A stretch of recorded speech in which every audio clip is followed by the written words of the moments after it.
Reciprocity is one of the most powerful forces shaping human behavior. It's simple. When someone does something for us, we feel compelled to return the favor. Robert Cialdini identified this principle as one of the core pillars of influence. And in today's world, where attention is scarce and trust is currency, understanding how reciprocity works can transform how you connect, lead, and persuade. Let's begin with a basic truth about human nature. We are wired for fairness. Across every society, from ancient tribes to digital communities, people are motivated by balance. When someone gives us something, we instinctively want to give back. This reflex goes beyond logic. It's emotional, deeply ingrained in our social DNA. It's what allowed early humans to cooperate, trade, and survive together. When you gave a resource, food, protection, or information, others felt indebted. They repaid you to maintain harmony and mutual benefit. That ancient system still governs our modern world, even when the exchange is as simple as an email, a favor, or a kind word. Think about it. You receive a small gift sample at a store. A colleague helps you with a last-minute report. A brand gives you a free ebook or trial version of their product. Suddenly you feel a subtle pull, a psychological weight to return the favor.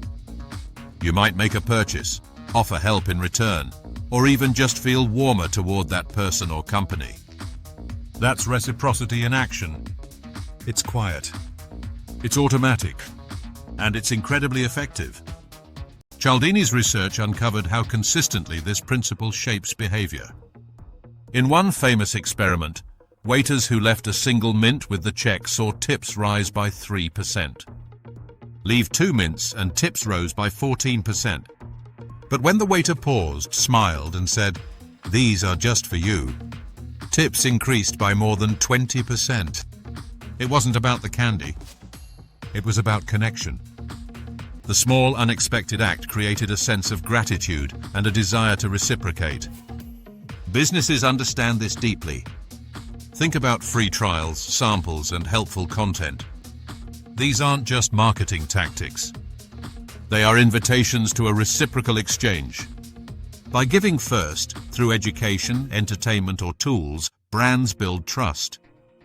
That trust becomes influence. Customers feel more comfortable saying yes when they've already received something of value. But authenticity matters. The moment giving feels manipulative, reciprocity collapses. People sense insincerity instantly. Real reciprocity works only when giving is genuine, unexpected, and freely offered. It's not a trick. It's a mindset. You give because it's who you are, not because you expect something back. Now let's break down how reciprocity functions across 3 key areas of life. 1. In relationships, friendships thrive on mutual giving.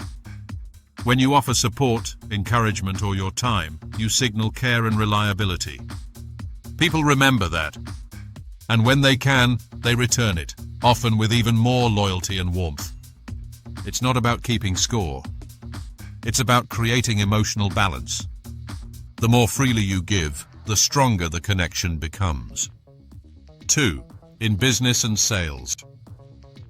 The most persuasive professionals lead with value. A consultant who shares a free strategy template. A salesperson who genuinely educates rather than pitches. A leader who gives credit publicly to their team. Each act of generosity plants the seed of reciprocity. People naturally lean toward those who help them first. 3. In leadership, Cialdini noted that effective leaders use reciprocity to build culture, not control. When a leader recognizes effort, offers mentorship, or gives their time generously, team members respond with greater commitment and trust. Reciprocity fuels motivation. It turns authority into influence. And it builds environments where cooperation thrives naturally. But there's another form of reciprocity, concessional reciprocity. When someone makes a concession, we feel compelled to mirror it. For example, a negotiator might open with a large request, then reduce it slightly.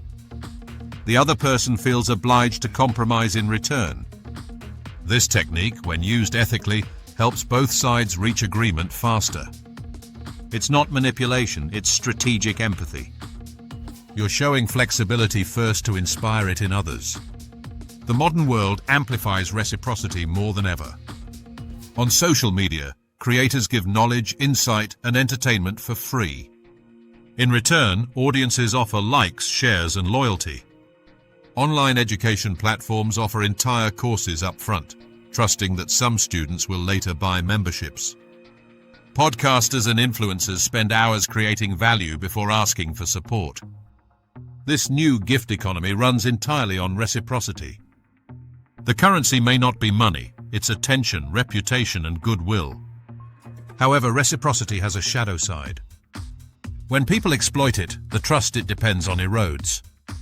Some sales tactics rely on fake generosity, giving with an agenda. These create short-term results but long-term resistance. Cialdini warned that when giving becomes conditional, it loses its influence. True persuasion doesn't demand repayment, it earns it naturally. So how do you apply reciprocity ethically and effectively in your own life? 1. Give first without keeping score. Generosity should be a default behavior, not a tactic. 2. Offer real value. Whether it's time, attention, knowledge, or appreciation, give something meaningful. 3. Personalize your giving.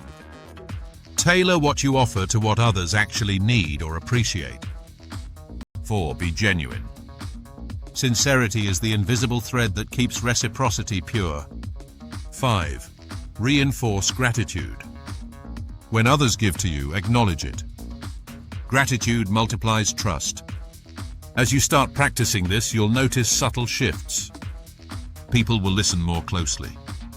Collaborations will flow more easily. Opportunities will appear in unexpected places. That's not coincidence, it's reciprocity creating momentum. To illustrate, imagine two professionals networking. One begins by pitching their services immediately. The other starts by offering a valuable insight or introduction. Guess who leaves a lasting impression? The second one, because giving creates trust before any transaction begins. Reciprocity also enhances persuasion in subtle ways. A teacher who shares real-life examples gains student respect.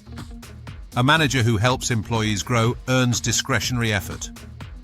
Even in families, small acts of kindness often transform communication and reduce conflict. The formula is consistent. Give first. Give genuinely.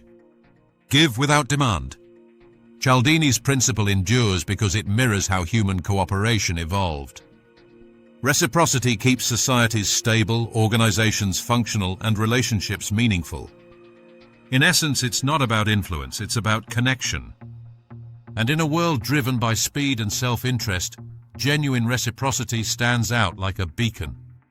So, as you move through life, ask yourself this: where can I give before I ask? Who can I support before seeking support? How can I create value that inspires value in return? When you adopt this mindset, persuasion becomes effortless. You stop pushing outcomes and start attracting them. Cialdini summarized it best. The rule of reciprocity is so strong that it can overpower other social norms. To refuse a gift is to break the social bond. In other words, giving initiates trust. And trust sustains influence. True power lies in generosity, not demand. In cooperation, not control. And in giving, long before you ever need to receive. That is the psychology of reciprocity, the quiet, timeless art of giving first.